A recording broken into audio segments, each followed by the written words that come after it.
দুইটা বইয়ের পেট থেকে আল্লাহ তাকে 12টা সন্তান দিয়েছিল। জোরে বলেন কয়টা? একটা বইয়ের পেট থেকে মাত্র 2টা ছেলে, আর একটা বইয়ের পেট থেকে 10টা ছেলে। এই 10টা ছেলে অত্যন্ত খারাপ ছিল, 2টা ছেলে অত্যন্ত ভালো ছিল। ইয়াকুব নবী নির্জনে বসে আল্লাহর কাছে কান্দের, বলে আল্লাহ, আমার 10টা ছেলে এত খারাপ হলো কেন? আমি নবী হয়ে জন্ম দিলাম, তারপরে 10টা ছেলে আমার এত খারাপ হলো কেন? আর আমার 2টা ছেলে এত ভালো হওয়ার পিছনে কারণ কি? আল্লাহ বলে, ইয়াকুব, তুমি বাবা, তুমি বুঝবা না। সন্তান ভালো মন্দ এটা বাপের কারণে হয় না, এটা হয় মায়ের কারণে।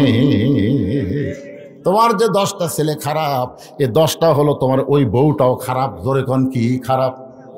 আজকে যেই ছেলেরা কোরআনের মাহফিল হিসাব মেলার মধ্যে ঘুরতেছে, রাস্তায় রাস্তায় ঘুরতেছে, কোরআনের মাহফিলে বসার সৌভাগ্য হচ্ছে না, বুঝবেন ওই ছেলের দোষ না, দোষ হলো ওর মায়ের। দোষ হলো কার? এই জন্য খ্রিস্টান নেপোলিয়ন বলেছে, ভালো একটা ছেলে যদি তোমরা চাও তাহলে ভালো একটা বাবা লাগবে না, ভালো একটা মার বড় দরকার। আজকে আমরা ভালো ছেলে যদি পাওয়ার চাই, ভালো মায়ের দরকার আছে না নাই?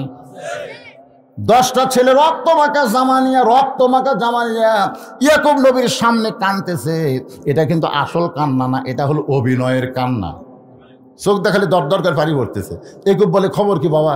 বলে, এই যে আব্বা, ইউসুফের জামা। অনেক চেষ্টা করে বাঘের হাত থেকে ইউসুফকে আমরা রক্ষা করবার পারিনি, কিন্তু জামা রক্ষা করছে। আপনার বলেন তো, এর মধ্যে ষড়যন্ত্র আছে না নাই? আচ্ছা, বাঘ যদি ইউসুফকে ধরে, তাহলে আগে কি ইউসুফকে ধরছে না জামা ধরছে? জামা দেখে যে রক্ত মাখা জামা, কিন্তু কোনো জায়গা ছিঁড়েনি, ছিঁড়া ফাটা কিছুই নাই, সে জামা রক্ত মাখা।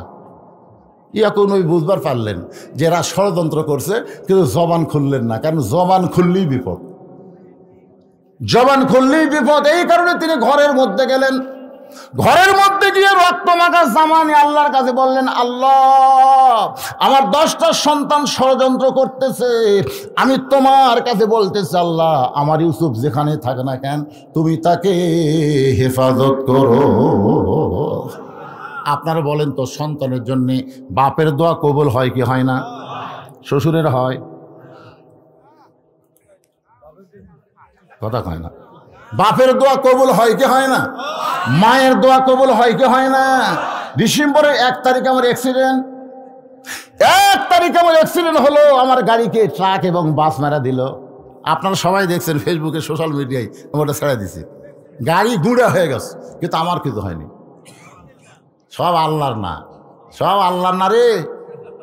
এইখানে আমার মা, আব্বা 18 সালে মারা গেলে মা আমাকে বলল, বাবা, তুই বাপের জানাজা যেভাবে করলি, আমি মরে গেলে এরকম কান্দা জানাজা করা লাগবে, ওয়াদা দে। তা আমি বললাম, মা, আপনি আগে মরবেন না আমি আগে মরবো? কেমন বলবো? বলে, আমি মা হয়ে দোয়া করতেছি, আমার আগে তুই মরবি না কেন? সবসময় যদি 5 ওয়াক্ত নামাজ পড়ে তোর জন্য দোয়া করি, মরবি কেমন? আমি সেদিন বুঝলাম যে মায়ের দোয়ার কারণে, মাও যে আমার এখনো মরেনি, মাও যদি মরতো আমি বাঁচতাম না, কারণ জানাজা করা লাগবে। এই জানাজা করার জন্য আল্লাহ মায়ের দোয়ায় এখন আমাকে অক্ষত রাখছে। জোরে কর সুবহানাল্লাহ। তাহলে মায়ের দোয়া কবুল হয় না শাশুড়ির দোয়া? জোরে কর কার দোয়া? বাপের দোয়া না শ্বশুরের দোয়া? বাপের দোয়া না দয়াল বাবার দোয়া? দয়াল বাবার দরবারেতে কেউ ফিরে না খালি হাতে, দয়াল বাবার দরবারেতে কেউ ফিরে না খালি হাতে। শালি বাবা, কেল্লা বাবা, এই বাবা বাবা নিয়ে যারা জিকির করে, এরাই হলো 1 নম্বর ভণ্ড। জিকির করতে হবে কার? শুধুমাত্র আল্লাহ ছাড়া অন্য কারো নামে জিকির করা যাবে? এমনকি নবীর নামও জিকির করলে শিরক হবে। কারণ নবীর নামে একটা গান গাইছিল আব্দুল আলিম, নবীর নাম জপে যেজন সেই তো দোজাহানের ধনী। সমস্ত আলিম কইল আব্দুল আলিম শিরক করতেছে। নবীর নাম জপে যেজন, এই জায়গায় বলতে হবে আল্লাহর নাম জপে যেজন সেই তো দোজাহানের ধনী। তখন শিল্পী আব্দুল আলিম বলল, ভাইজান, তাহলে আমি কি বলবো? তখন তারা বলল, আলেমরা বলল, আপনি বলেন, নবী নাম ভাবে যেজন সেই তো দোজাহানের ধনী। নবীকে ভাবা যাবে কিন্তু জপা যাবে না। জিকির করতে হবে একমাত্র কার? একটু মনোযোগ দিয়ে শুনবেন। ইয়াকুব নবী আল্লাহর কাছে দোয়া করছে, আল্লাহ ইউসুফকে কিভাবে হেফাজত করতেছেন দেখেন। বণিকেরা যাচ্ছে ব্যবসা করতে, হঠাৎ পানি তৃষ্ণা দেওয়ার মালিককে। ওরা পানির খোঁজ করতে করতে কূপের কাছে গিয়ে দেখি, ওরে বাবা রে, পূর্ণিমার চাঁদের চাইতে ওরে ফটফটা। একটা যুবক গান গাইছে, কুত্তার বাচ্চা ফুটফুটা সুন্দর, তোর হাওড়া ভাঙ্গা দিবি রে, হাওড়া ভাঙ্গা দিবি, কুত্তার বাচ্চা। লাকাদ খালাকনাল ইনসানা ফি আহসানি তাকবীম, বলতে হবে মানুষের বাচ্চা ফুটফুটা সুন্দর। ধরে কোন কার বাচ্চা? কথা কয় না। আপনার কি কুত্তার বাচ্চা না মানুষের বাচ্চা? ওই যে কইলো কুত্তার বাচ্চা, কুত্তার বাচ্চাটা কি বুঝালো? পরে বলতেছে ডাল চোর, গম চোর, আর কুন্ডা ভোট চোর, আরো কত চোর আমাকে দেশত আছে না নাই, ওদেরকে কিন্তু লক্ষ্য করে বলেছে কুত্তার বাচ্চা। ওটা বলার পেছনে কারণ হলো আল্লাহ বলেছেন সুম্মা রাদাদনাহু আসফালা সাফিলিন। কর্মদোষী মানুষ পশুর চাইতেও জঘন্য হয়ে যাবে। একটু মনোযোগ দিয়ে শোনেন, ইয়াকুব নবীর দোয়া আল্লাহ কিভাবে কবুল করছে।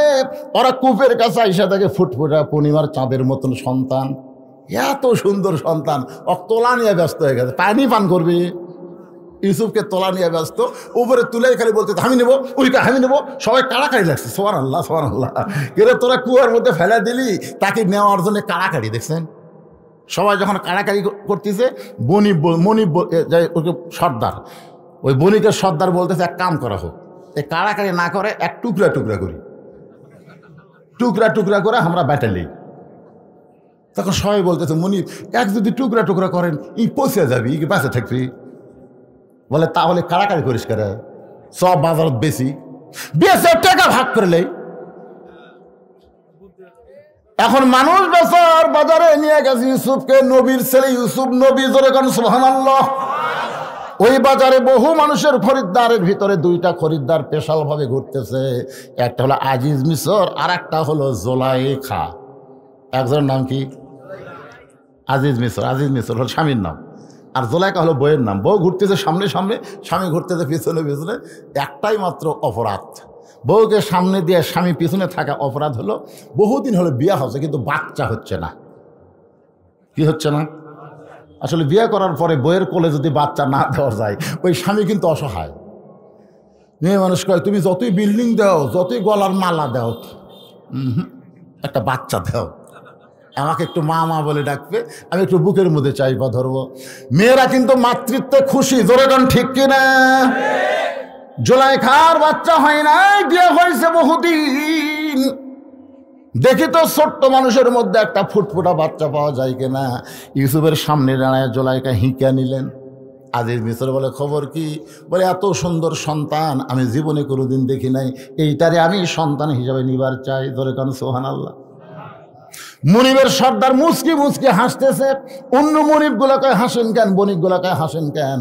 বলে হাসার কারণ হলো মেয়ে মানুষ যখন কোনো জিনিসের পছন্দ করে বুঝতে হবে তার দাম 10 গুণ বেশি।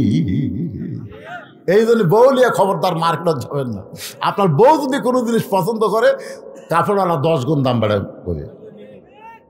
কারণ মেয়ে মানুষ যদি কোনো জিনিস পছন্দ করে, আপনি যদি না লিয়ে দেন, ওই ওর তাকে ঘন ঘন শুরু করবি, ও আর কোনো জিনিসই ভালো লাগবে না, আর মার্কেটে থাকবো না। এই জন্য মেয়ে মানুষের জিনিসের দাম 500, আপনি বউ লিয়ে গেলে দাম চাবি 5000, 5000, 750, 5000। এখন জোলাইখা যেই মাত্র কই যেই বাচ্চা আমার পছন্দ, বণিকের সর্দার বলতেছে 1 লক্ষ স্বর্ণ মুদ্রা। আজিজ মিশর বলে একটা বাচ্চার দাম কি এত হয়? জোলাইখা বলে আমি পছন্দ করলাম, এই কারণে তোমার কাছে টাকা বাজে। 1 লক্ষ স্বর্ণ মুদ্রা দিয়ে ইউসুফকে কিনে নিয়ে গেলেন। লালন পালন করতেছেন মায়ের মতো। ইউসুফ যখন যুবক হয়ে গেছে, বালেগ হয়ে গেছে, পুরুষ মানুষ যখন বালেগ হবে তখন কিছু সিমটম আল্লাহ তার বাহির করে দেয়। ধরে কেন সুবহানাল্লাহ। কিছু চিহ্ন, এই যে মোবাইল ধরে আছে, ও কিন্তু আস্তে আস্তে বালেগের দিকে যাচ্ছে। বালেগ মানে কি? এই দিকে তাকায় দেখবেন পশমের মতন চুল উঠতেছে, এখানে দেখবেন চুল উঠতেছে, এ জায়গায় হাত দিয়ে খুশখুশ করে, ওরে বাবা রে। হাসতেছেন? পুরুষ মানুষের সিমটম হলো মোচোটা, দাড়ি ওটা, দরকার কথা ঠিক কিনা? আর মেয়ে মানুষের চিহ্ন হলো মোচো নাই, দাড়িও নাই। এক মেয়ে আমার কয়, হুজুর আমার স্বামী যদি বাইরে গেলি মেয়েরা খালি টকটকায় তাকায় থাকে, সবাই খালি আমার স্বামীর দিকে তাকায় থাকে, খুব সুন্দর তো। আমি বললাম তুমি কি চাচ্ছ? বলে আমার স্বামীর দিকে কোনো মেয়ে মানুষ যেন না তাকায়, এই জন্য কোনো দোয়া আছে? মানে একটা দোয়া আছে, তুমি যদি করবার পারো। বলে কি দোয়া? বলে তুমি খুব চেষ্টা করে তোমার স্বামীর দাড়ি রাখাও। তোমার স্বামী যখন দাড়ি রাখবে তখন মেয়েরা মনে করবে এটা চাচা, আর কেউ তাকাবে না, কারণ দাড়ি রাখলি চাচা। বলে হুজুর তাই? আমরা হ্যাঁ, খালি দাড়ি রাখাও, একটা মেয়েও আমাকে দিকে তাকায় না, কারণ সবাই জানে এটা চাচা, চাচার দিকে তাকে থাকে কোনো লাভ নাই। আর 30 বছরের দাড়িওয়ালা যদি দাড়ি খামায়, অর্ধেক মনে করে এটা আমার ভাই রে, এটা আমার ভাই। আস্তে আস্তে কাছে যাই রে, কাছে যাই। আর চাচা হলে দূরে দৌড়ায়। আমি এটাকে বললাম তুমি যদি পারো তোমার স্বামীর মুখে দাড়ি রাখাও। বহু কান্দাকাটি করে ওর স্বামী যখন দাড়ি রাখছে, ওই স্বামীর নিয়ে যখন বাইরে যায়, মেয়েটা তাকায় দেখে একটা মেয়ে ওর স্বামীর দিকে তাকায় না। তার মানে বোঝা গেল পুরুষ মানুষের দাড়ির দরকার আছে নাই? দরকার আছে নাই? ইউসুফ নবীর দাড়ি যখন উঠে গেছে, এমন সময় জুলাইখার কলিজার মধ্যে অন্তরে শয়তান এসে বলতেছে, মিন শাররিল ওয়াসওয়াসিল খান্নাস।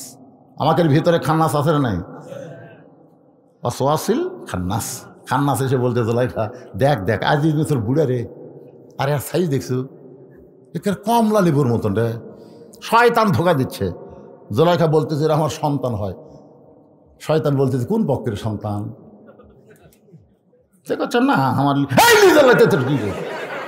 স্বামী বুড়া হয়ে গেছে, কি টাটকা মাল। এমন ধোকা মারছে শয়তান। ওই ধোকার কারণে জুলাইখা আস্তে আস্তে, শোনেন, আস্তে আস্তে মাগরিবের 3 রাকাত নামাজ কেমনি পাইলাম শুনবেন না?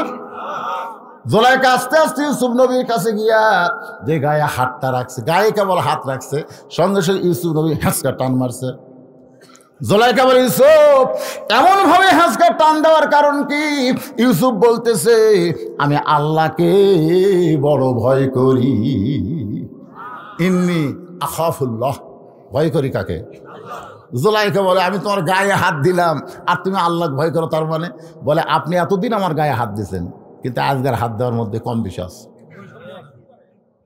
এতদিন আপনি গায়ে হাত দিয়েছেন, আমার গরম লাগেনি, গরম লাগেনি। মায়ের হাতের যেরকম মহব্বত সেই রকম লাগছে, কিন্তু আজকে হাত দেওয়া মাত্রই মনে হয় আপনার হাতের তোরা আগুন জ্বলতে যায়।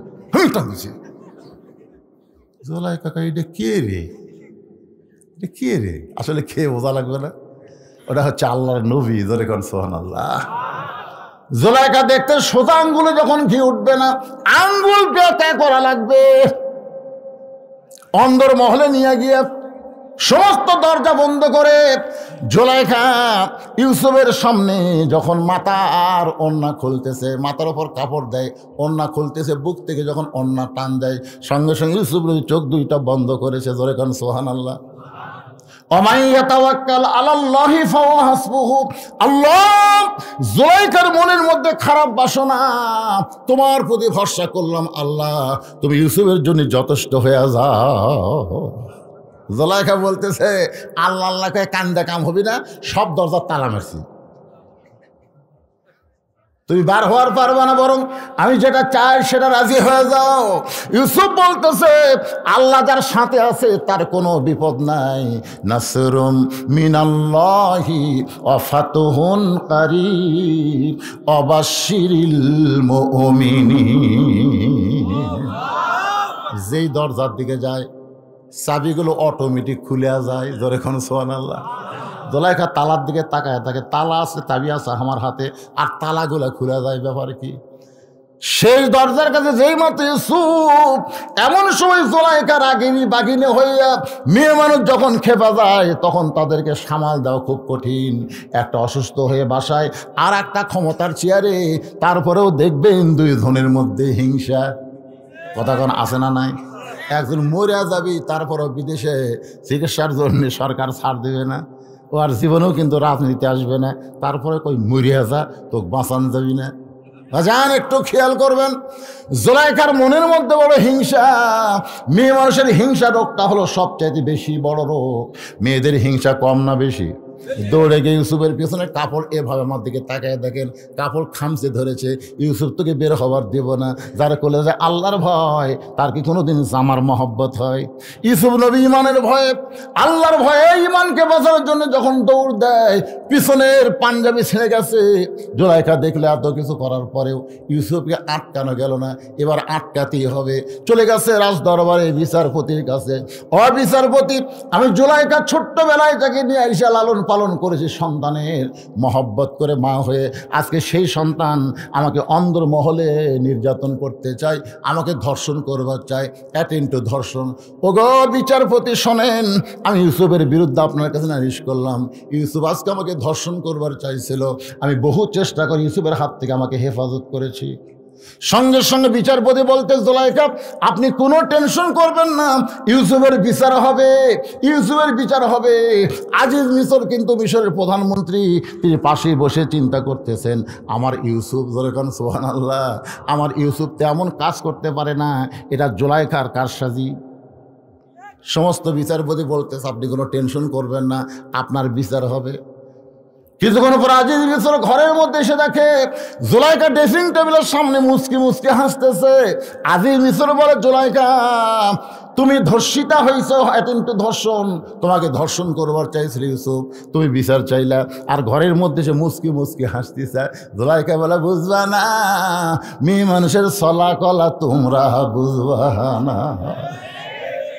ইউসুফকে নিয়ে আইছে পরদিন, হাজার হাজার মানুষ সবাই চিন্তা করে মাকে ধর্ষণ করবার চাই, যে মা হয়ে লালন পালন করছে, এই নিমক হারামকে এক নজর দেখে আসি।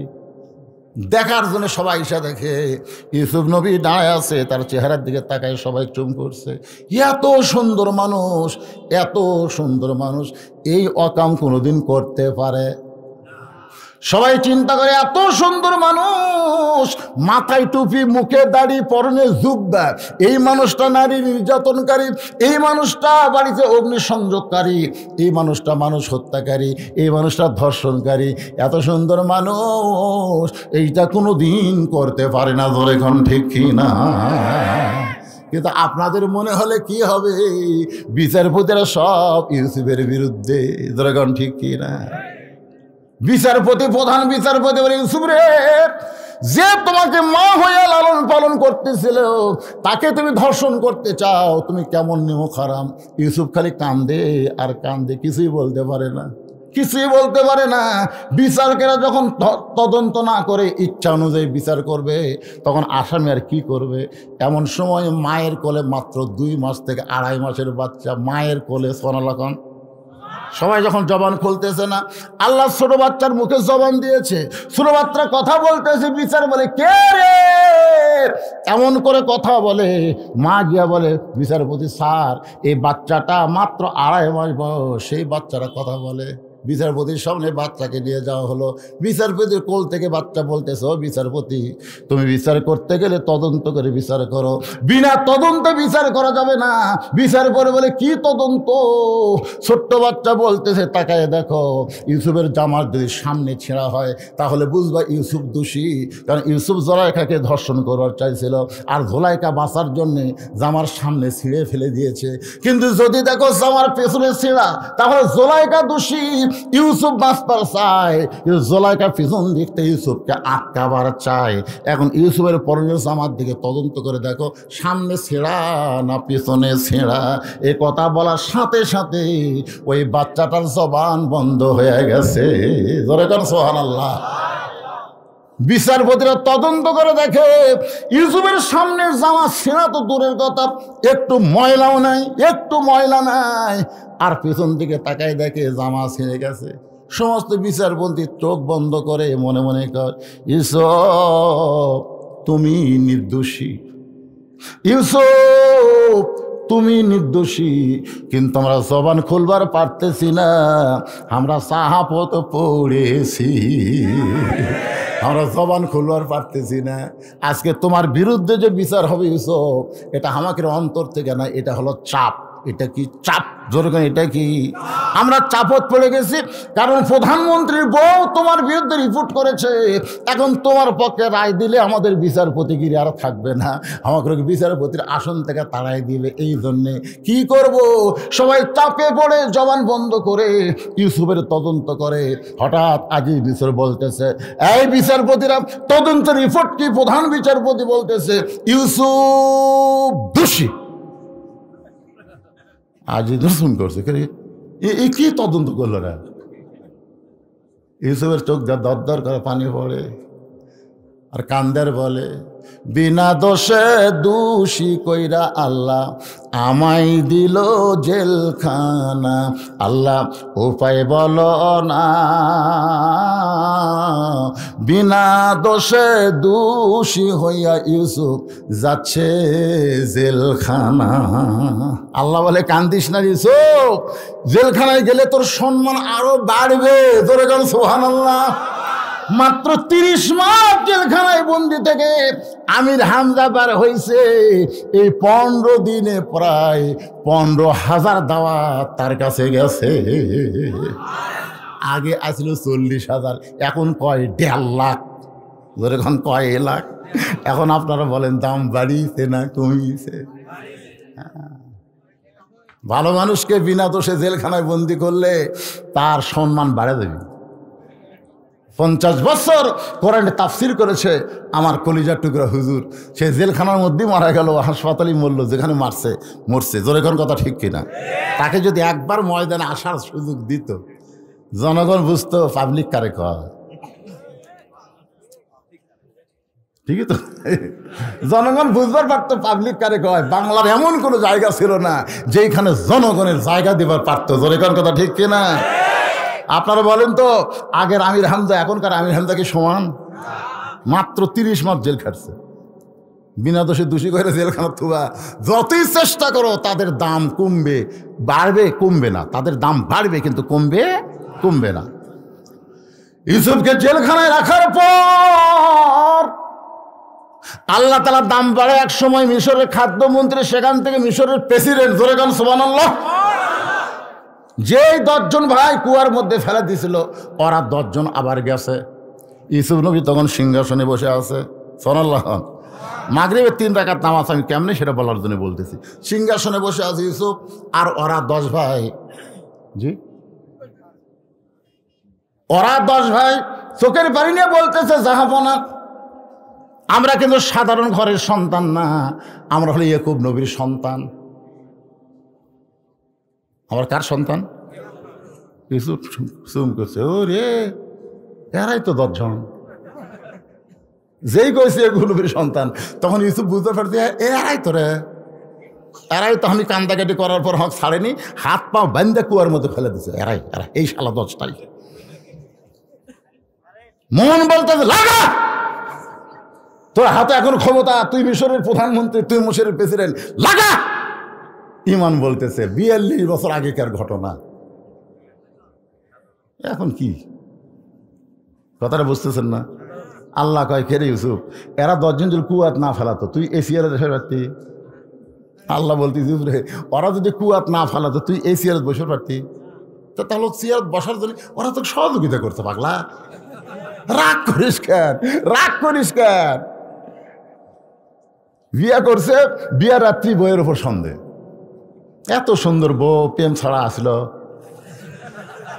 সন্দেহ করে, এত সুন্দরী বউ প্রেম ছাড়া আসিল, বিয়ার আগে প্রেম করছে। বউ ছাড়ে বাইরে বেড়াচ্ছে। বাপ কয়, কে রে, সুন্দরী বউ থুইয়া বেড়া ঘুরিস করে, বাসও করবো না? আল্লাহ কি রে, উনি যে দুনিয়া চাচ্ছে এমনি ফেরেশতারা আনছে না বাপ মায়ের মিলনের মাধ্যমে? এটা সহি কথা। আল্লাহ কি? তো তুই বাইরে ঘুরিস কেন? বউলে বাসর কর। ছেলে বলতেছে, আব্বা সন্দেহ হয়। বলে কি সন্দেহ? বলে বিয়ার আগে প্রেম করছে। বাপ কাছে ডেকে বলতেছে, বিয়ার আগে কি করছে এই খবর তো কে লিবার করছে? বিয়ের পরে যান না করে, কেন বিয়ের আগে যা করছে তোর তো তখন বই হয়নি, তো বউ হওয়ার আগের কথা ধরিস কেন? বউ হওয়ার পরে যেন আর প্রেম না করে। যা বউ লিয়া খা। ওই বাপ মার কথা মতো বউ লিয়া খাচ্ছে 42 বছর। কয় বছর? 42 বছর। ছেলে হয়েছে, মেয়ে হয়েছে, লাতি লুৎকুর হয়েছে। ওর বাপ মা এখন মারা গেছে, 42 বছর পর ওই পাগলা বেরাম আবার মাথা চাড়া দিছে। বউ যা কয় তো তালাক দেবো। বউকে কি জন্য তালাক দিবা? বলে বিয়ার আগে প্রেম করছি। তো বিয়ার আগে প্রেম করছি, বাসর ঘরে তালাক দেন। এত বছর সংসার করার পর কেন? বাংলাদেশে যারা স্বাধীনতার বিপক্ষে ছিল তাদেরকে যদি বিচার করতেও চাও, যুদ্ধের স্বাধীনতার পরেই করো, এত বছর পরে কেন? জোরে কোন কথা কর না কেন? এত বছর সংসার করার পরে কেন ও আনার দরকার আছে না নাই? ইউসুফ নবীকে তার ইমান বলতেছে, ওরা 10 ভাই যদি কুয়ার মধ্যে ফেলা না দিত, তুই কাজকে চেয়ারে বসবার পারতি। তো ইজ্জুমান তাসা পড়েন, তো ইজ্জুমান তাসা অত জিল্লুমান তাসা বিয়াদিকাল খায়র ইন্নাকা আলা কুল্লি শাইইন কাদির। সম্মান দেওয়ার মালিককে, অপমান করার মালিককে, সমস্ত ক্ষমতার মালিককে। বাজান 10 ভাইকে খবর দিয়ে বলতেছেন, তোমাদের আর একটা ভাই ছিল, তোমাদের আরো 2টা ভাই ছিল। তখন 10 ভাই বলতেছে, আর 2টা ভাইয়ের মধ্যে একটা ভাই বাঘে খাসে। কিছু মনে মনে কয়, এত বছর পরেও শালারা মিথ্যা ছাড়লো না রে। ওই 42 বছর আগেও যে মিথ্যা কথা কয়, এখনো সেই মিথ্যা কথাই বলতেছে। কথা কর না কেন? এত বছর হয়ে গেল তাও মিথ্যা ছাড়ে না। বারে মিথ্যার উপর যাদের জন্ম, তারা মিথ্যা ছাড়বে কেমনে? কম বলে আর এক ভাইয়ের খবর কি? বলে বাবা এখন অন্ধ হয়ে গেছে, বাবার লাঠি হইয়া বাবার সঙ্গে থাকে। ইউসুফ চোখের পানি বের করে বলতেছে, তোমাদের বাবার সঙ্গে আমি একটু দেখা করবার চাই। 10 ভাই বলতেছে, আমার বাবাকে কি আপনার কাছে নিয়ে আসবো, না আপনি বাবার কাছে যাবেন? ইউসুফ বলতে, 10 ভাই রে, তোরা আমাকে কুয়ার মধ্যে ফেলা দিছিলি, আমাকে চিনবার পারিস নাই, কিন্তু আমি তোদের চিনেছি, কিন্তু প্রতিশোধ গ্রহণ করলাম না। ইয়াকুব নবীর সঙ্গে ইউসুফ নবীর যখন মিলন হবে, মিলন মানে কি? এত বছর পরে বাবার কাছে সন্তান আসতেছে, বাবার কাছে সন্তান আর সন্তানের কাছে বাবা, সন্তান আর বাবার মধ্যে মহব্বতের একটা মিলন আছে না নাই? আপনাদের বাবার সাথে মহব্বতের মিলন হবে না, কারণ অনেকের বাবা দুনিয়া থেকে কবরে চলে গেছে, অনেকের মা দুনিয়াতে আর নাই। আমার বাবা 18 সালে দুনিয়া থেকে বিদায় নিল, যাওয়ার সময় বলতেছে, বাবজান আমি মরে যাওয়ার পর আমাকে কোন জায়গায় রাখবি? আমি বললাম, বাজান আপনাকে এমন তেমন জায়গায় রাখবো না, মসজিদের পাশেই, যারা আমাকে দাওয়াত দিবার যান দেখবেন মসজিদের পাশেই আমি একটা গোরস্থান বানাইছি, এর জানলার পাশে আমার বাবাকে কবর দিয়েছি। প্রত্যেক বৃহস্পতিবার আমার বাবার জন্যে জুমার রাত্রে দোয়া হয়, আর সপ্তাহে 1 খতম কোরআন পড়ে মাদ্রাসার বাচ্চারা এমনি এমনি আমার বাবার কবরে হাদিয়া দিয়ে দেয়। আমি একদিন স্বপ্নে বাবাকে দেখলাম, বাবা মুসকি মুসকি হাসতেছে, আমি বুঝতে পারি নাই যে আমার বাবা মরছে। আমি দৌড়ে গিয়া বাবাকে সালাম দিয়া মহানাকা করলাম। কোলাকুলি যখন করতেছি, আমার বাবা বলতেছে, বাজান রে আমি বড় শান্তিতে আছি। তোর মতন সন্তান, যেই সমস্ত বাবারা দুনিয়াতে জন্ম দিয়েছে, তোর মতন সন্তান আমাকে আল্লাহ 4টা সন্তান দিয়েছে। আমরা 4 ভাই। জোরে কোন কয় ভাই? 4 ভাই। 2 ভাই 2 কলেজের প্রফেসর, আর একটা হলো প্রাইমারি হেডমাস্টার, আর হলো মাদ্রাসার হুজুর। আমার বাবা সবসময় বলতো, হুজুর নিয়ে বড় টেনশন, কেমনে চলবি, ই খাবে কি? আজকে সেই সন্তান মাদ্রাসা মসজিদ বানায়, বাবার কবর মসজিদের পাশে। আপনাদের যাদের বাবা অন্ধকার কবরে চলে গেছে, যাদের মা কবরে চলে গেছে, ওই মাটা আজকে ঠান্ডার মধ্যে যদি দুনিয়াতে জীবিত থাকতো, যদি বলতো, আব্দুল্লাহ আমার একটা কম্বল লাগবে, বাজান রে আমার একটা কম্বল কিনা দে, আমার একটা চাদর লাগবে, তুই কি একটা চাদর কিনা দিবি না? বলেন তো, মা যদি এমন করে বলতো, আপনি কি দিতেন না? কিন্তু আজকে যে মা কবরে গেছে, কবরের ঘরে মাটা কেমন আছে আমি আপনি কিছুই জানি না। ওই বাপ মার জন্য রুহের মাগফিরাত শুরু। আজকে এই কোরআনের মাহফিলে, গোরস্থানের উন্নয়ন কল্পে এমন কোন যোগ্য সন্তান আছে যে বাপ মার জন্য 10টা 1000 টাকা দান করবেন? এমন কোন যোগ্য সন্তান আছেন গো? এই মাহফিলের মধ্যে না দিবেন, বসে থাকবেন। 5 ওয়াক্ত নামাজ নিয়ে আলোচনা করতেছি, কবরে কি নিয়ে যাবেন ভাই? নামাজ ছাড়া কবরে যায় কোনো লাভ নাই। এই নামাজ নিয়ে আমরা আলোচনা শুনব, এবং ফজর থেকে আমরা বাকি জীবনে 1 ওয়াক্ত নামাজ আর বাদ দেব না। কারা কারা রাজি? 2 হাত তোলা, আল্লাহরা দেখান। ফজর থেকে কারা কারা হাত তোলে না দেখেন তো কে কে তুলতেছে না? টান টান করে হাত তোলো না কেন? কি হলো? হাত নামান। মাগরিব এশা পড়েন, মাগরিব এশা পড়েন তো কি হয়েছে? ফজর থেকে আপনি নামাজ পড়বেন, নিয়ত করার সঙ্গে সঙ্গে যত নামাজ পড়েননি, নামাজ না পড়ার পাপ আল্লাহ মাফ করে দিবে। তাহলে অসুবিধা কি? ফজর থেকে আমরা নামাজ ধরবো। এই জন্যে ভাইজান, এই বিশাল মাহফিলে আপনাদের মধ্যে কেউ কে আছেন বাপ মা রুহের মাগফিরাতে, বাপ মার কবরকে জান্নাত বানানোর নিয়তে 10,000 টাকা দান করবেন, এমন কোন আল্লাহর বান্দা থাকে? ও একজনও লড়বেন না যে লোকটা যাওয়ার নিয়তে প্রথম উঠবে। আল্লাহ রে, যেই লোকটা যাওয়ার নিয়তে প্রথম উঠবে, ওর দেখা দেখি যত মানুষ উঠবে, ওর দেখা দেখি সমস্ত মানুষের পাপ আল্লাহর কান্দর দিবে। এই শয়তান, তুই উঠলেই তোর দেখা দেখে এরা উঠছে, তোর দেখা দেখে এরা উঠছে। দেখেন তো, যে লোকটা আগে উঠলো যেন প্যারালাইসিস হয়ে মরে। কি হয়ে মরে? মরার আগে হাত যাবি পাও যাবি, তখন দেখবে ওটা ঠেলা কাক্কা, আর পারবি না, নিজের হাতে নিজের লাভার পারবি না। তখন এতক্ষণ ওঠেন নাই, যেই বলছি কিছু দান করা না, দেন, বসে থাকেন। আপনি দেখেন এখানে এমন আল্লাহর পাগল ছেলে আছে, মায়ের জন্য বাবার জন্যে আজকে গোরস্থানে উন্নয়ন করবে। গোরস্থানে একটু মাটি বায়না করে রাখ, কখন যেন আসতে পারে তোর মরণের ডাক। বাড়ি 3 তলা 4 তলা 5 তলা করে লাভ নাই, গোরস্থানকে সুন্দর করতে হবে। কুকুর বিড়াল যেন না ঢোকে, শিয়াল যেন না ঢোকে। গোরস্থানের চারিদিকে প্রাচীর দেওয়া দরকার, মানুষ যেন জানতে পারে এই জায়গায় মরা মানুষ বাসস্থান করতেছে, এটা যেন মানুষ জানতে পারে। মানুষ মরা মানুষের কবরস্থান দেখলে, যারা দুনিয়া থেকে বিদায় নিয়েছে তাদের কবরস্থান দেখলে নিজেকেও যাওয়া লাগবে, এই কথা বারবার মনে হবে। জোরে কোনো কথা ঠিক কিনা? যদি আজকে গোরস্থান না থাকতো, মানুষ মরার কথাই ভুলে যেত। যে চরিত্র মানুষের হচ্ছে, আপনাদের মধ্যে নাই 10,000 টাকা দেওয়ার মতন কেউ নাই? কেন এই গোরস্থান কমিটি সভাপতিকে, সভাপতি আগে দিছে, আদায় হয়ে গেছে, আবার খামা খাওয়াজ বাদ দিতে। এই যে একটা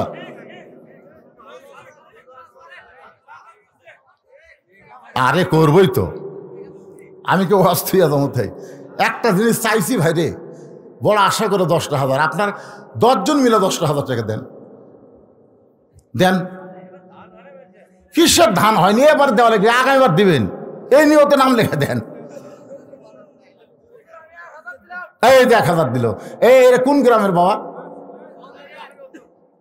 এ কে রে, কে লিখতেছে কে?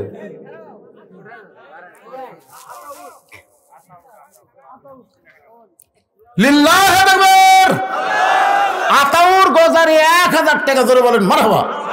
2 নম্বরে কোন আল্লাহর পাগল আছেন? বাপ মা কবরের কাছে, দাদা দাদি কবরের কাছে, বাপ মা রোহের মাগফিরাতে। আমি যে বাড়িতে ছিলাম, ওর নাম হলো বকুল। নাম কি? বকুল মন্ডল নাকি ওরা? হ্যাঁ, মন্ডল। বকুল মন্ডলের মা বাবা 2 জন অসুস্থ। আমাকে বলে, হুজুর আমার বাপ মার জন্য দোয়া করবেন। এই বকুল ভাই এখানে নাই, আসেনি। বাহির গ্রামের লোকের কাছ থেকে টাকা নেওয়ার জন্য আপনার মাহবির করছেন, 10 টাকা 20 টাকা দিবি। একবার দিছে আবার দিবি, অসুবিধা কি? শোনেন, একবার দিছে আর একবার দিলে কি আপনার অসুবিধা হবে? কারণ আপনার ব্যাংকের টাকা জমা থন একবার না বারবার? কেন বারবার থন? বেশি হবে। তার মানে বোঝেন, আপনি দুনিয়ার ব্যাংকে জমা থলে বেশি হবে, আর যে টাকাগুলো দান করতেছেন এই টাকাগুলো আল্লাহ জান্নাতের ব্যাংকে আপনার নামে অ্যাকাউন্ট করতেছে। তাহলে দুনিয়ার ব্যাংকের টাকা বেশি করে মরে গেলে কোনো লাভ নাই, বরং জান্নাতের ব্যাংকে আপনি টাকা বেশি জমা রাখেন, আপনার আখেরাতে আপনার কবরে আল্লাহ তাআলা এর জন্য কি দিবে? রহমত বরকত দান করবে। তো জান্নাতের ব্যাংকে জমা রাখার জন্য আবার আপনাদের মধ্যে ব্যাগ রুমাল যাবে, সবাই 10, 20, 50 টাকা 100 টাকা করে দিবেন। এরা যখন বলতেছে আদায় তেমন হয়নি, এই জন্য আবার ব্যাগ দিলাম। ভাই এই ব্যাগ এলা ফাটিলা, তোমরা ভিতরে যাও, 5 মিনিটের মধ্যে আদায় কমপ্লিট করে আবার তোমরা ব্যাগগুলো টেজে জমা দিবা। দেন, সবাই দেন, 10, 20, 50, 100 টাকা যে যা পারেন আল্লাহ রাস্তা দান করবেন। বাপ মা যাদের কবরের কাছে, বাপ মা রোহের মাগফিরাতে দান করবেন। 10 জন মানুষের কাছে 10,000 টাকা চাইছি, আমার এক ভাই 1,000 টাকা দিয়ে বসে আছে। আর কি কথা বলেন? দাও দাও, সবাই ব্যাগের মধ্যে দেন দেন দেন, সবাই দেন, বারবার দিবেন, বারবার দিবেন। শাহজাহান নামে আল্লাহ তোমার একজন বান্দা 1,000 টাকা করছে দান। আল্লাহ শাহজাহানের দানকে আল্লাহ আপনি কবুল করেন। আল্লাহ নেক নিয়ত নিকাশা পড়া করেন, আল্লাহুম্মা আমিন। আমার মা বোনেরা যারা পর্দার অন্তরে বসে বসে আর শুনতেছেন, মা ইসলামের জন্য দান করেছে, তিনি হলেন ফাতেমার মা খাদিজা, নবীর 1 নম্বর দরদের বিবি। সেই মা খাদিজা কিন্তু জান্নাতুল মুআল্লা, জান্নাতুল মাওয়ার মধ্যে শুয়ে আছে। মক্কা ঘরের সামান্য 1 কিলোমিটার দূরে মা খাদিজার কবর। ওই কবরের পাশে দাঁড়ালে বোঝা যাবে মক্কার সবচাইতে ধনবতী রমণী খাদিজা। ইসলামের জি কে 1000 আব্দুর রাজ্জাক 1000 টাকা দান করে হয়েছে। আপনারা করতেছেন কেন ভাই? মিন শারিল ওয়াসওয়াসিল খান্নাস, শয়তান আপনাকে ধোঁকা দিচ্ছে।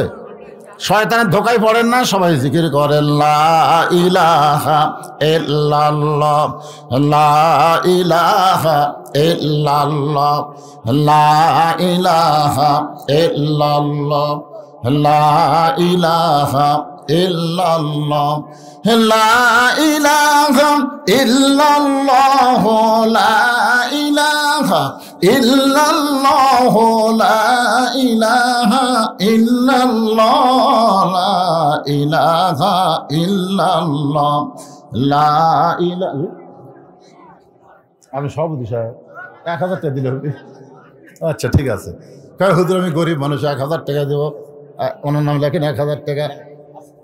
আবু তালেব আজকের মাহফিলের সভাপতি সাহেব 1000। হ্যাঁ, আব্দুল খালেক, আবুল খালেক হবেন, আব্দুল খালেক 1000 টাকা দান করেছে। আল্লাহ তার দানকে কবুল করেন, ধরে করেন আমিন। ভাইজান যারা উঠে গেছে গেছে, যার ভাগ্য যার ইমান যেরকম, ধরে করেন ঠিক কিনা। এই ফাঁকা জায়গাটা আপনার পুরো করে বসেন তো, ফাঁকা জায়গাটা পুরো করে বসেন। আমি মাগরিবের পরে এশার পরে আসরের কথা আলোচনা করব। কে? আলমগীর হোসেন নগদে 500 টাকা টেজে করছে দান। এই যারা পিছনে বসে আছেন সামনের দিকে আসেন, যারা গেছে চলে গেছে, অসুবিধা নাই। আমরা এখনো কম নাই, অনেক আল্লাহর বান্দা আছি। 1000 সাহাবী নিয়ে নবী উহুদের ময়দানে রওনা দিয়েছিলেন, জোরে কোন ঠিক কিনা। রাস্তার মাঝখানে 700 জন আগে আউট। তা আমরা এরকম তো নবীর পিছনে থেকে যদি সরে যায় আর কোরআনের মাহফিল থেকে শয়তান সরাই নিবে না, এটা কেমনে ভাবছেন? কি নাম? মিলন নামে আল্লাহ তোমার একজন বান্ধব 2000 টাকা দান করবে। আল্লাহ মিলনের দানকে আল্লাহ আপনি কবুল করেন। আল্লাহ নেক নিয়ত নেক আশা পুরা আল্লাহুম্মা আমিন। কবুল করো, কবুল করো মোদের কামনা। দানকারীকে দিবেন জান্নাত, আল্লাহ নিরাশ। আপনারা ওয়াজ শুনবেন তো হইছে করলে হবে, যারা গেছে আর যারা আছে সমান। তো তাহলে আপনার ভদ্র, আপনারা হচ্ছেন তাকওয়াবান, আপনারা হচ্ছেন মুত্তাকি। আল্লাহ কোরআন বলেছেন হুদাল্লিল মুত্তাকিন। হেদায়েত নিতে গেলে কোরআন থেকে হেদায়েত নিতে গেলে মুত্তাকি হওয়া লাগবে। যারা গেছে ওরা তো মুত্তাকি না, আপনারা হলেন মুত্তাকি। মুত্তাকি মানে হয়েছে করলে হবে না। সুন্দর পরিবেশে আপনারা বসেন, আমি বাকি আলোচনা করে তারপর মোনাজাত করব। আব্দুল লতিফ, আল্লাহ 500 টাকা দান করেছে। আব্দুল লতিফের দানকে কবুল করেন কে? মাহবুবুর রহমান 1000 টাকা দান করেছে। আল্লাহ তার দান কবুল করেন। আল্লাহ নেক নিয়ত নেক আশা পুরা আল্লাহুম্মা আমিন। এ দুনিয়া রবে না ক চিরকাল, একদিন ভাঙবে রে বাজার। ইয়াকুব এবং ইউসুফ আলাইহিস সালাম তখন একত্র হলেন। ইয়াকুব নবী 2 কানা, আমার দিকে তাকান ভাইজান, 2 কানা হাত বাড়ায় দিছে, 2 কানা হাত বাড়ায় দিছে। ইউসুফ আসতেছে। এতদিন পরে বাবার বুকের মধ্যে যখন সন্তান ঢুকবে, বাবা সন্তানকে বুকের মধ্যে চাইবা ধরবে। আপনার বলেন তো শান্তি কেমন হবে? কথা কয় না। এত বছর পর যেই সন্তান হারায় গেছিল, এখন মিশরের প্রেসিডেন্ট হয়ে বাবার বুকের মধ্যে আসতেছে, বাবার কলিজা কেমন শান্তি পাবে। ইয়াকুব যখন 2 কানা হাত বাড়ায় সন্তানের দিকে বাড়ায় দেয়, এমন সময় আল্লাহ বলেন ইন্নামা আমওয়ালুকুম ওয়া আওলাদুকুম ফিতনা। ইয়াকুব রে, সম্পদ আর সন্তান হলো বিপদের কারণ। এত বছর পরে আমি তোমার সন্তান তোমাকে ফিরাই দিলাম, তুমি আমার শুকরিয়া না করে তোমার সন্তানকে বুকের মধ্যে নিবার চাও। আমি আল্লাহ বেজার না, বেজার না। তুমি বাবা হইয়া, তুমি এখন নবী নাই, তুমি হইছো বাবা। জোরে কোন কি? তুমি বাবা হইয়া তোমার সন্তানকে বুকের মধ্যে নিবা, আমি আল্লাহ বেজার না। কিন্তু তুমি যদি নবী হও তাহলে সন্তানকে বুকে নেওয়ার আগে আমার শুকরিয়া আদায় করো। ইয়াকুব আলাইহিস সালাম ইউসুফকে বুকের মধ্যে না নিয়ে শুকরিয়া তার এক নিয়তে 3 রাকাত নামাজ আদায় করে। ওই 3 রাকাত নামাজ আল্লাহর কাছে এতই পছন্দ, নিজের সন্তানকে বুকে না নিয়ে আল্লাহকে শুকরিয়া তা নামাজ পড়ে সেজদা দিল। আল্লাহ বলে, হাবিব, ইয়াকুব নবীর ওই 3 রাকাত নামাজ আপনার উম্মতের জন্যে মাগরিবের 3 রাকাত হিসেবে দিয়ে দিলাম। আপনার উম্মতেরা মাগরিবের 3 রাকাত নামাজ যখন জামাত আদায় করবে, ইয়াকুব আর ইউসুফ নবীর সম পরিমাণ সওয়াব আমি আল্লাহ তাদের আমল নামায় দিয়া দিব।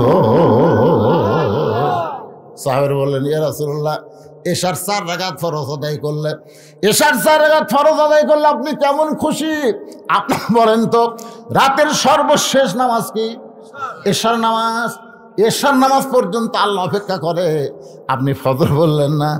আল্লাহ কয়, এই ফেরেশতা ফজর পড়েনি রে। ফেরেশতা কয়, বেনামাজি না, বেনামাজি কইস না, ফজর পড়েনি, জোহর পড়বি। তখন জোহরও পড়ে না, তখন ফেরেশতাকে আল্লাহ দেখেন জোহরও পড়লো না। আল্লাহ কয়, এখনো বেনামাজি লিখিস না, আসর পড়বি। আসরও যখন পড়ে না, আল্লাহ কয় মাগরিব পড়বি। মাগরিব যখন পড়ে না, তখন ফেরেশতাকে আল্লাহ 4টাই গেল, একটা থাকলো। আল্লাহ কয়, ওটা পড়বি রে, ওইটা পড়ে তওবা করবি, কাল থেকে আর বাদ দিবি না। কিন্তু যখন এসাও গেল, তখন ফেরেশতারা আল্লাহর দিকে তাকায় বলে, আল্লাহ এখন কি করব? যা খুশি লেখ, যা খুশি লেখ।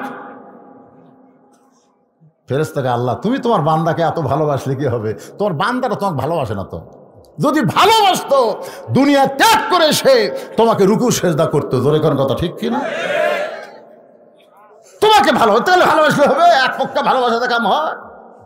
আমরা আল্লাহ আমাদের ভালোবাসে, আমাকে যদি আল্লাহকে ভালোবাসি, আল্লাহ বলেছে, ইন্না সলাতি ওয়া নুসুকি ওয়া মাহইয়ায়া ওয়া মামাতি লিল্লাহি রাব্বিল আলামিন। তোমাদের নামাজ, তোমাদের কুরবানি, তোমাদের বেঁচে থাকা, তোমাদের মরে যাওয়া কেবলমাত্র একমাত্র কার জন্যে?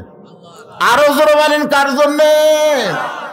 সে আল্লাহর জন্যে। যদি নামাজ পড়তে চাই, একটু খেয়াল করে এশার নামাজ 4 রাকাত কেমনে পাইলাম, এটা পড়লে আমাদের লাভটা কি?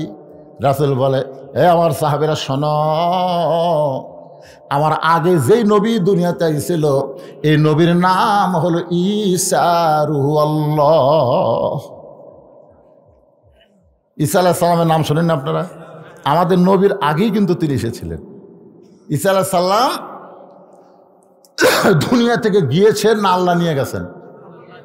মানে এমন জায়গাত গেছে যেটি নিজে যাওয়া যাবে না আল্লাহ না নিয়ে গেলে।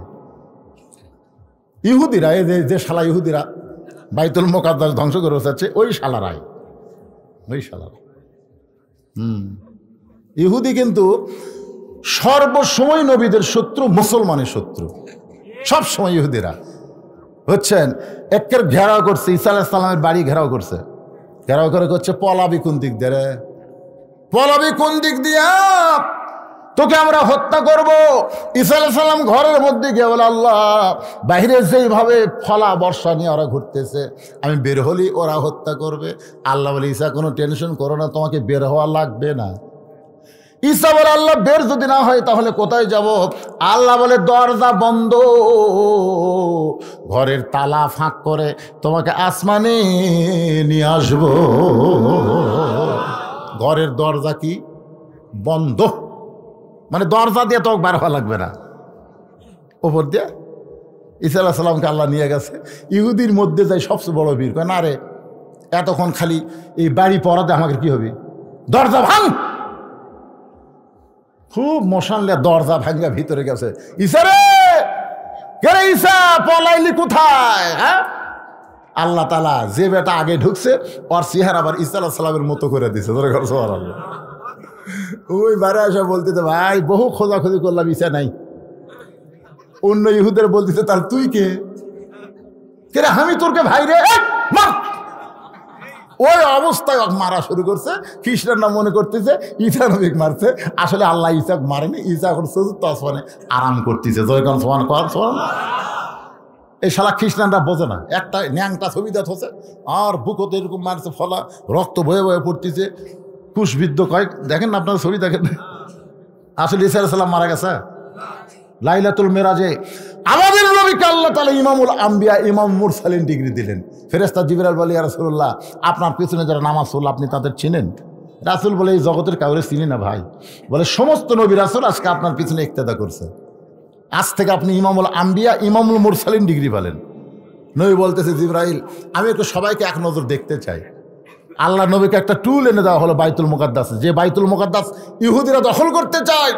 ওই বাইতুল মুকাদ্দাস সমস্ত নবী রাসূলকে নিয়ে আমাদের নবী ইমামতি করেছে। জোরে কর সুবহানাল্লাহ। আল্লাহ রাসূল বলেছে কাবা ঘর আল্লাহর ঘর, বাইতুল মুকাদ্দাস আল্লাহর ঘর। কিন্তু কাবা ঘরের মধ্যে সমস্ত নবী আসতে পারে নাই, কিন্তু বাইতুল মুকাদ্দাসের ভিতরে সমস্ত নবী প্রবেশ করেছে। জোরে কর সুবহানাল্লাহ। ফজিলতের দিক দিয়ে বাইতুল মুকাদ্দাস কিন্তু কম না। সুবহানাল্লাযী আসরা বিআবদিহি লাইলাম মিনাল মাসজিদিল হারাম ইলাল মাসজিদিল আকসা। কোরআনের মধ্যে বাইতুল মুকাদ্দাস আছে না নাই? জোরে করে আছে না নাই? একটু খেয়াল করবেন, চতুর্থ আসমানে ঈসা আলাইহিস সালামকে আল্লাহ যখন নিয়ে গেলেন, ঈসা বলতেছে, আল্লাহ দুনিয়াতে মানুষ যায় মরার জন্যে। মারাত্মক কথা। দুনিয়াতে মানুষ যায় বাঁচার জন্যে না, মরার জন্যে। এ আপনার সত্য কথা কন না কেন? দুনিয়াতে মানুষ যায় কিসের জন্যে? আরো জোরে, যতই চেষ্টা করেন আপনি বাঁচতে পারবেন না, আপনাকে মহারা লাগবে। খুব চেষ্টা করতেছেন, যতই চেষ্টা করেন বাঁচতে পারবেন না। যতই চেষ্টা করেন বাঁচা যাবে? প্রত্যেক দিন ওই যে আব্দুল আলিম কইছে, মিশে মায়ায় বন্দি থাইকা করলাম কত খেলা, পশ্চিমে তাকিয়া দেখো তোমার ডুইবা গেল বেলা। এক পলকের নাই ভরসা, এক পলকের নাই ভরসা, মিশে সকল আশা, কখন বুঝি দারুণ ঝড়ে ভাঙবে তোমার বাসা। বাজান একটু মনোযোগ দেন। ঈসা বলতেছে, আল্লাহ দুনিয়াতে মানুষ যায় মরার জন্যে, কিন্তু আমার যে মৃত্যু হলো না, আল্লাহ বলতেছে তোমারও মৃত্যু হবে। শুধু একজনই মরবে না। আপনার বলেন তো তিনি কে? কথা কয় না, জোরে কয় না। আপনার বলেন তো এই সময় কি ফেরেশতারা গেছে নাকি? এখানে ফেরেশতা আছে না নাই? আপনার কান্দে ফেরেশতা আছে না নাই? সবাই মৃত্যুবরণ করবে, কিন্তু একজনই মরবে না। তিনি কে? তিনি হলেন আমাদের আল্লাহ। কুল্লু মান আলাইহা ফানিউ ওয়া ইয়াবকা ওয়াজহু রাব্বিকা যুল জালালি ওয়াল ইকরাম। আল্লাহ বলে, ঈসা তোমার মৃত্যু হবে। এমনকি যে আজরাইল আমাদের জান কবজ করে, সে আজরাইল পর্যন্ত মরবে। আপনাদের কি মনে হয় আজরাইল মরবি না? ও কিন্তু মরবে। ঈসা বলতেছে, আল্লাহ তাহলে আমার মৃত্যু কোথায় হবে? আল্লাহ বলে, কোথায় মনে করো? ঈসা বলতেছে, আল্লাহ চতুর্থ আসমানে কি আমার মৃত্যু হবে? আল্লাহ বলে, ঈসা রে চতুর্থ আসমানে তোমার মৃত্যু হবে না, তোমার মৃত্যু হবে দুনিয়ায়। আল্লাহ বলে, ঈসা বলে, আল্লাহ আবার কবে নবী করে দুনিয়াতে প্রেরণ করবেন? আল্লাহ বলে, নবী করে না, বিশ্ব নবীর উম্মত করে তোমাকে প্রেরণ করব। যেই কইছে কোন নবীর উম্মত, সাথে সাথে সাল্লাম শুকরিয়া তার 4 রাকাত নামাজ পড়ে। আল্লাহ বলে, ঈসা বিশ্ব নবীর উম্মতের কথা শুনে 4 রাকাত নামাজ পড়লা কেন? বলে, আল্লাহ নবী হয়ে আমি যে খুশি হইনি, বিশ্ব নবীর উম্মতের কথা শুনে 100 কোটি গুণ বেশি খুশি। এই জন্য শুকরিয়া তান 4 রাকাত নামাজ পড়লাম। আল্লাহ কয়, হাবিব ঈসা নবীর ওই চতুর্থ আসমানের 4 রাকাত নামাজ আমি ব্যথা দেব না, আপনার উম্মতের জন্য এশার 4 রাকাত নামাজ হিসেবে দিয়ে দিলাম। জামাতের সঙ্গে আদায় করলে ঈসা নবীর সমপরিমাণ সওয়াব আল্লাহ আমি দান করে দেব। এখন আপনারা বলেন, আজকে নামাজের ওয়াজ শুনে কোনটা বাদ দিবেন? বাদ দেওয়ার আসন আছে? খালি নামাজ ধরেন, কবরে যে 1 নম্বর প্রশ্নের উত্তর আপনি দেওয়া লাগবে না, নামাজে উত্তর দিবি। রাসূল বলেছে 1 নম্বর উত্তর যারা পারবে, 2 নম্বর 3 নম্বর তাদের কাছে পানির মতন সোজা হয়ে যাবে। ধরে কেন? সুবহানাল্লাহ। তাহলে কবরে 3টা প্রশ্নের উত্তর যদি দেয়, আল্লাহ রাসূল বলেছেন তার কবর থাকবে না, তার কবর থেকে হয় জান্নাতে নিয়ে যাওয়া হবে, না হয় তার কবরকেই জান্নাতের বাগান বানানো হবে। এখন আপনারা বলেন, সেই নামাজ নিয়ে আমরা কবরে যাবার চাই? রাজি?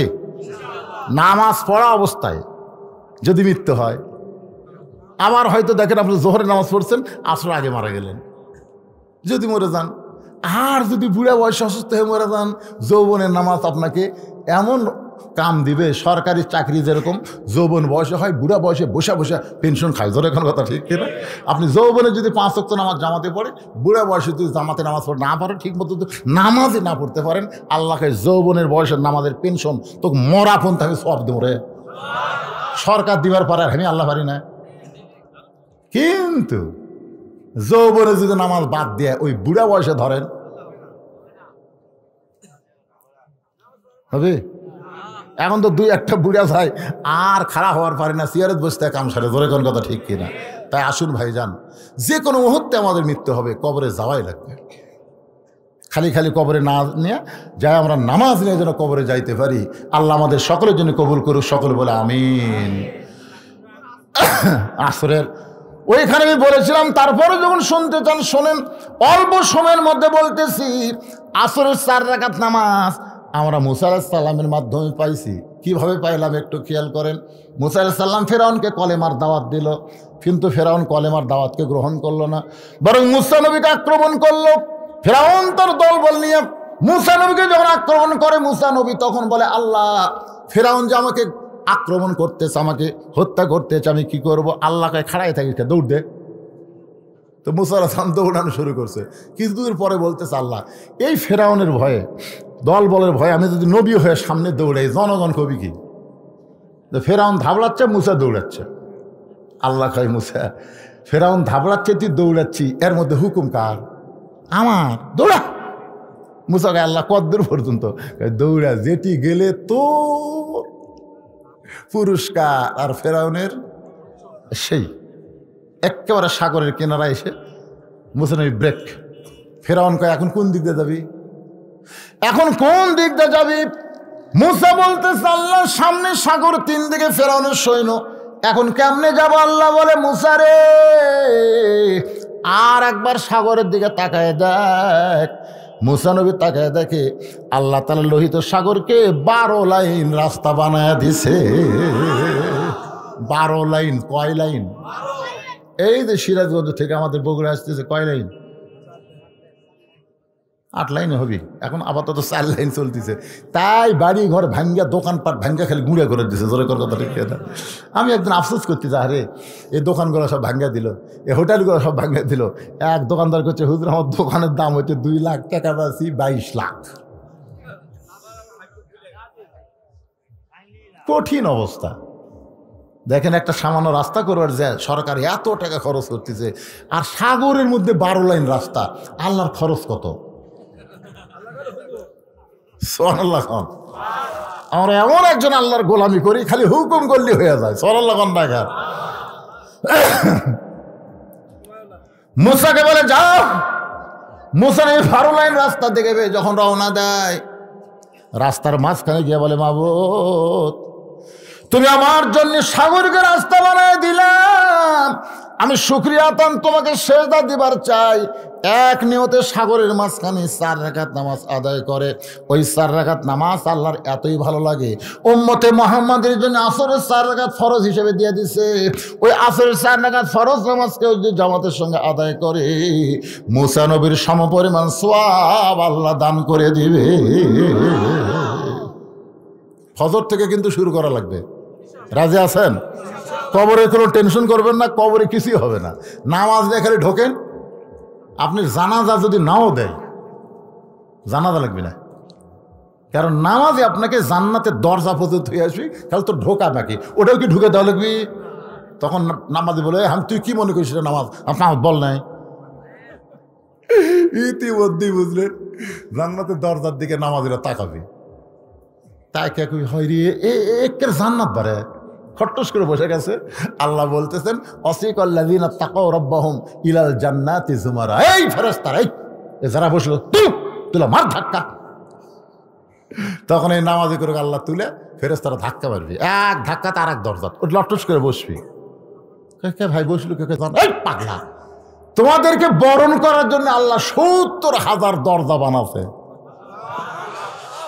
একটা করে ধাক্কায় একটা করে দরজা পাড়ি দিয়া জান্নাতের মধ্যে যখন ঢুকবে, আল্লাহ বলবেন, সালামুন আলাইকুম তিবতুম ফাদখুলুহা খালিদিন।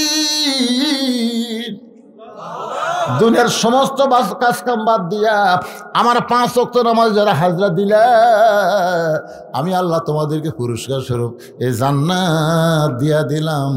একবার প্রবেশ করো, ফাদখুলুহা, খালি একবার ঢোকো, খালিদিন, চিরস্থায়ী তোমাদেরকে জান্নাত দেওয়া হলো।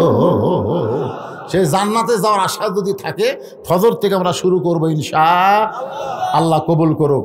আস্তাগফিরুল্লাহ পড়েন, আস্তাগফিরুল্লাহ রব্বি মিন কুল্লি জামবি ওয়া তুবু ইলাইহি লা হাওলা ওয়ালা কুওয়াতা ইল্লা বিল্লাহিল আলিয়্যিল আযীম। জি, জুম্মার নামাজ ওই আমার বানিয়াজান 40 পড়া আছে, ওটি হবে এক জায়গাতে সব আছে। তারপর আবার 29 তারিখেও আছে আপনাদের। হ্যাঁ, ও আচ্ছা আচ্ছা, এটা বলবো। আচ্ছা ঠিক আছে, আচ্ছা ওটাও বলবো, বানিয়াজান 40 পড়াত। আর ওই এটা বলাই লাগবে, এটা না বললে ক্ষতি। সেটা হলো কোন দিক হয়ে নামাজ পড়ছে। হ্যাঁ হ্যাঁ, এইটা বলা লাগবে।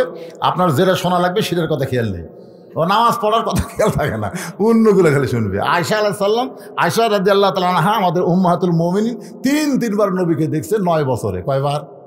তো নবী কি আর স্বামী কি, এই জিনিসটা আমি আপনাদের শোনাও, বিশাল ফ্যাক্টর। এটা আপনাদের সামনে আলোচনা করব যদি আল্লাহ হায়াতে রাখে। তো যাই হোক, এই যে কেবলামুখী হয়ে আমরা, এই কেবলাটা আসলে কি?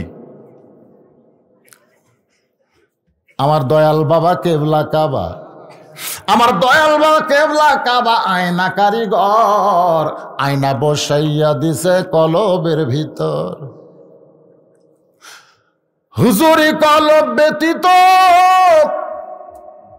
করছেন কালো নামাজ তোর হবে না। হাদিস আছে বিস্তারিত, হুজুরি কলব ব্যতীত করছেন কালো নামাজ তোর হবে না। তবে কেন গাও জোয়ারি, মানুষকে দেখাও নামাজ পড়ি, ও তোমার সিদ্ধ বীজে সুফসল হবে না। আজ কেন আল্লাহর নামাজ ধরতে পারলা না?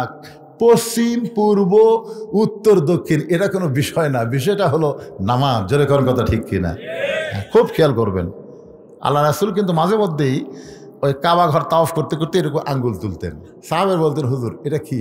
লব্বাইক আল্লাহুম্মা লব্বাইক, লব্বাইক লা শারিকা লাকা লব্বাইক, ইন্নাল হামদা ওয়ান নিমাতা লাকাল মুলক লা শারিকা লাক। জোরে কোন সুবহানাল্লাহ।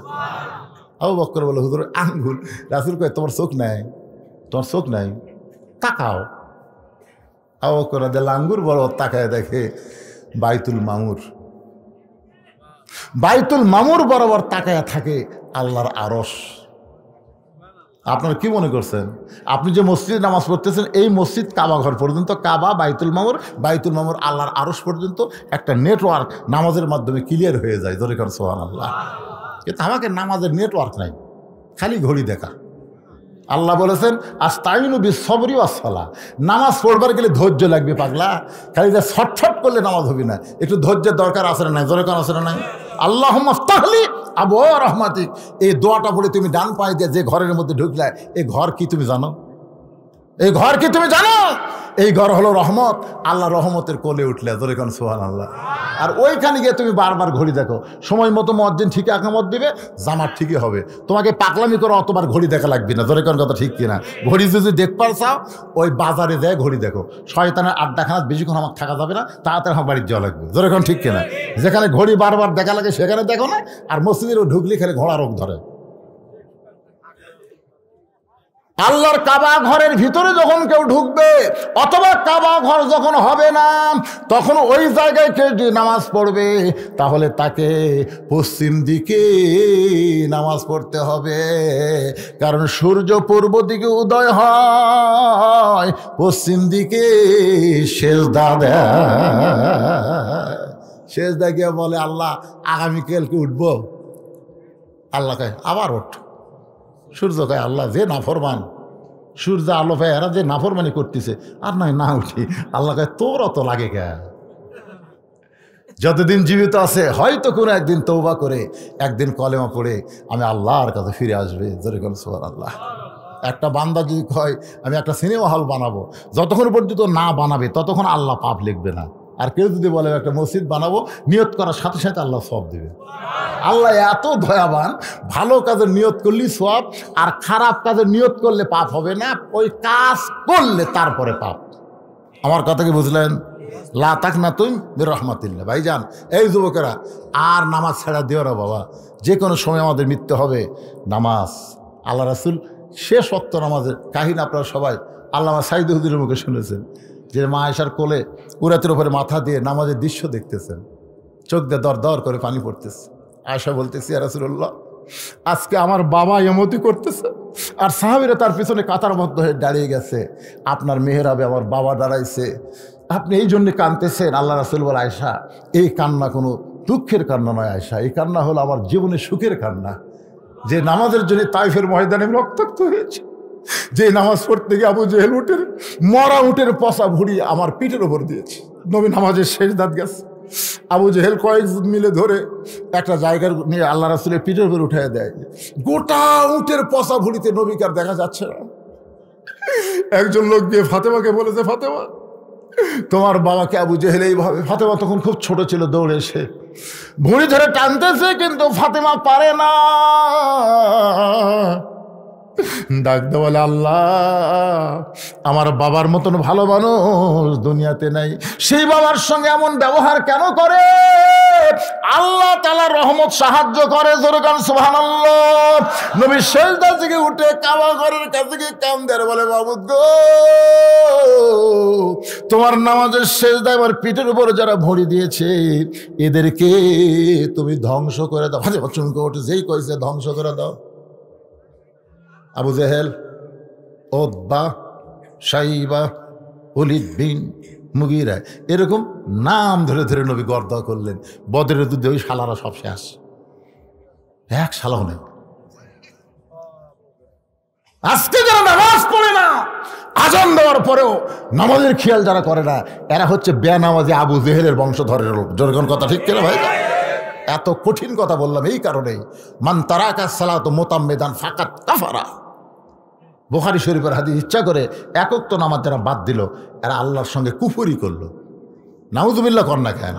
এটা কি আমার বানানো কথা? বুখারী শরীফের কথা।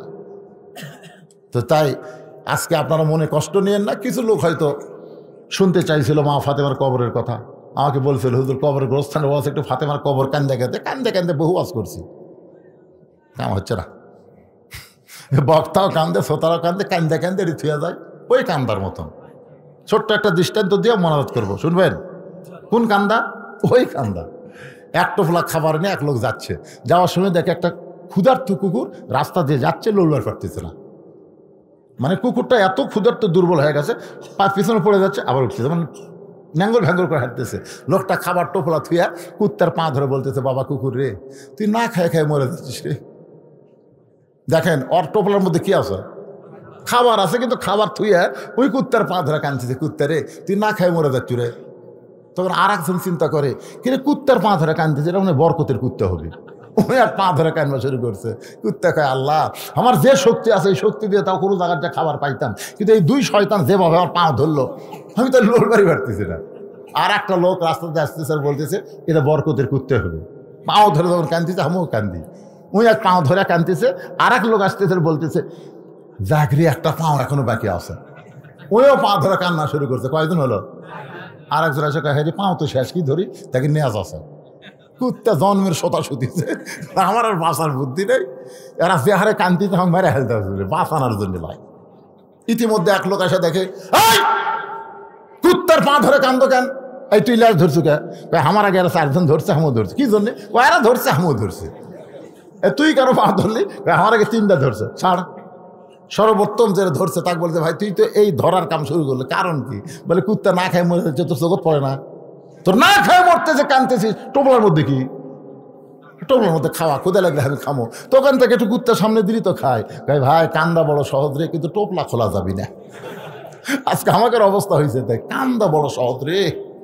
ফাতেমার কথা কয়, আয়েশার কথা কয়, হাদিজার কথা কয়, জীবনে বহু কান্দালাম, কিন্তু টোপলা খুলবি কান্নো? অরিজিনাল কান্না নামাজের ভিতরে আমরা কাঁদবো। তাহাজ্জুদের সময়, নামাজের সময়, ইয়্যাকা না'বুদু ওয়া ইয়্যাকা নাস্তাঈন ইহদিনাস সিরাতাল মুস্তাকিম, কানবেন ইহদিনাস সিরাতাল মুস্তাকিম সিরাতাল লাযীনা আন'আমতা আলাইহিম গায়রিল মাগদুবি আলাইহিম ওয়ালাদ-দাল্লিন, আমিন। ওই জায়গায় আপনি কানবেন। মদিনা তো কান্না দেখছি, মক্কা তো কান্না দেখছি। ওরা নামাজের ভিতরে কান্দে, নামাজের বেড়া কান্দে না। কারণ নামাজের মধ্যে কান্নার সাথে সাথে চোখের পানি আল্লাহর দরবারে কবুল হয়। কানবেন, সবাই কানবেন। আল্লাহ সবাইকে তৌফিক দেখ। আল্লাহুম্মা আমিন। আল্লাহুম্মা আনতাস সালাম ওয়া মিনকাস সালাম তাবারাকতা ইয়া যাল জালালি ওয়াল ইকরাম। আয় আল্লাহ তাআলা, অনেক দিন পর ধুনুটির মধ্যে ঢুকে আল্লাহ ঘন্টার পর ঘন্টা তোমার কবরের পাথেও নামাজকে নিয়ে আলোচনা করেছে। আল্লাহ মেহেরবানি করে আজকের আলোচনা বক্তার শ্রোতা সকলের হেদায়েতের জন্য কবুল করে নেন। কঠিন তীব্র শীত, কঠিন শীতকে উপেক্ষা করে আরামের বাড়ি, আরামের ঘর, আরামের বিছনা বালিশকে, ল্যাপ তোষকের মহব্বতকে উপেক্ষা করে এই খেড়ের মধ্যে বসে বসে তোমার যেই পাগলেরা ঘন্টার পর ঘন্টা ওয়াজ শুনল, আল্লাহ আজকের আলোচনা সকলের জন্য হেদায়েতের মালা হিসাবে কবুল করে না। আল্লাহ যারা কষ্ট করে মেহনত করে অতি অল্প দিনের মধ্যে হাজার হাজার টাকা খরচ করে এই জান্নাতের বাগান লাগাইছে তোমার গোরস্থান কল্পে, আল্লাহ মেহেরবানি করে তাদের চেষ্টা সাধনাকে কবুল করো। আল্লাহ তাদের সকলকেই রহমত বরকতে কবুল করে নাও। আল্লাহ যেই বাড়িতে আজকে মেহমান হয়েছিলাম, আল্লাহ তার বাপ মা জীবিত আছে, দোয়া করি তার বাপ মা বড় অসুস্থ, সুস্থতার নিয়ামত দান করো। আয় আল্লাহ আমরা যারা হাত তুলেছি আমাদের মধ্যে অনেকের জনম দখনি মা কবরে চলে গেছে, ছোট্ট একটা শব্দ হলো মা। এই নামের মধ্যে কি মধু, যাদের মা নাই তারাই বুঝতেছে। এই দরদের মা যাদের কবরে গেছে, আল্লাহ মেহেরবানি করে মায়ের কবরটাকে জান্নাতের টুকরা বানায় দাও। বাবার বাড়ি ঘর সবই আছে, আমি সহ আমরা যারা বাবা হারে এতিম হয়ে গেছি, আল্লাহ মেহেরবানি করে বাবার কবরকে জান্নাতের টুকরা বানায় দাও। আল্লাহ আমাদের দাদা দাদি নানা আত্মীয় স্বজন শ্বশুর শাশুড়ি যাদের কবরে চলে গেছে, আল্লাহ কবরবাসীদের মাফ করে দাও।